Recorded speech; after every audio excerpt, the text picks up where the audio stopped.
A few days ago, President Volodymyr Zelensky was on this very stage, albeit by video link. Let me begin by asking, what have you made as an observer of individuals and politics and diplomats and leaders?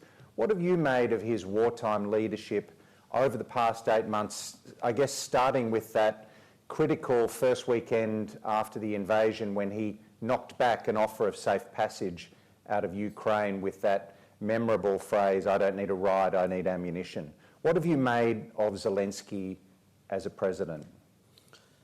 You know, in any situation,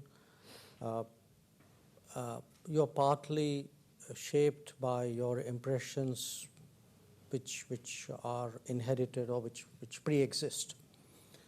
The only time I've seen him up close was actually at Glasgow on the sidelines of the COP26 when he and Prime Minister Modi had a very interesting discussion about a range of issues, including business cooperation, investments, trade. What could Ukraine do to build up its relationship with India, because it wasn't really as substantive as it could be. That was my first impression. I must also confess I've really not focused that much on the individual leaderships of different countries in that part of the world, even though I'm very familiar with that part of the world, largely because we've never had a crisis, or we've never had the stakes out there to be that intensively engaged.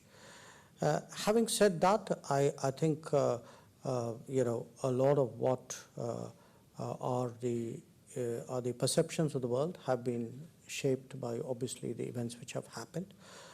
For us, from an Indian perspective, our particular challenge was that we had 20,000 students in Ukraine. They were caught in the middle of the conflict. Most of them studied in eastern Ukraine. And extricating them required not just diplomacy in the normal sense, but actually having Prime Minister Modi call up Zelensky, call up Putin, engage me talking to Kuleba and to Lavrov and at various other levels. So I think there's a kind of a cumulative picture out here,